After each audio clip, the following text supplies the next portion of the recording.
জীবনে প্রথম অস্ত্র নেড়েচেড়ে দেখছেন ভেনেজুয়েলার এসব সাধারণ নাগরিকেরা, আর তাদেরকে অস্ত্র চালানোর প্রাথমিক ধারণা দিচ্ছেন সামরিক বাহিনীর সদস্যরা। মার্কিন যুক্তরাষ্ট্রের সাথে ক্রমবর্ধমান উত্তেজনার প্রতিক্রিয়ায় ভেনেজুয়েলা সাধারণ নাগরিকেরা আগ্নেয়াস্ত্র ব্যবহারে প্রশিক্ষণ নিচ্ছেন। দেশটির প্রেসিডেন্ট নিকোলাস মাদুরোর প্রতিরক্ষা কৌশলের অংশ হিসেবে গত 13 সেপ্টেম্বর শনিবার এই প্রশিক্ষণের আয়োজন করা হয়। রাজধানী কারাকাসের একটি সামরিক ব্যারাকে প্রেসিডেন্সিয়াল গার্ড অফ অনারের সদস্যরা সাধারণ নাগরিকদেরকে অস্ত্র চালানো শেখান। এই নাগরিকরা বলিভারিয়ান ন্যাশনাল মিলিশিয়া নামে একটি স্বেচ্ছাসেবী বাহিনীতে নাম লিখিয়েছিলেন। ভেনেজুয়েলার গণমাধ্যম অনুসারে এই প্রশিক্ষণ কর্মসূচির নাম দেওয়া হয়েছে অপারেশন ইন্ডিপেন্ডেন্স 200।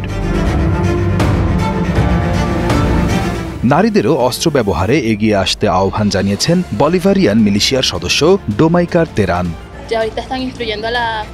নারীদেরও প্রশিক্ষণ দেয়া হচ্ছে, তবে সাধারণত পুরুষরা এই ধরনের অস্ত্র ব্যবহার করে। এটি খুবই ব্যবহারিক এবং এই অস্ত্রগুলির ব্যবহার সহজ। আমরাও এই অস্ত্রগুলি পরিচালনা করতে পারি। অতীতে আপনি এসব খুব বেশি দেখতে পেতেন না, কিন্তু এখন আমরা এটি দেখতে পাচ্ছি। প্রেসিডেন্ট মাদুরোর আহ্বানে সাড়া দিয়ে সারা দেশের ৩১২টি ব্যারাকে একযোগে এই প্রশিক্ষণ শুরু হয়।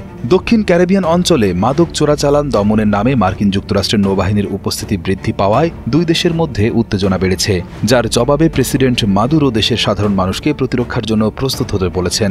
এই মিলিশিয়া বা নাগরিক বাহিনীটি ভেনেজুয়েলার সশস্ত্র বাহিনীর একটি অংশ।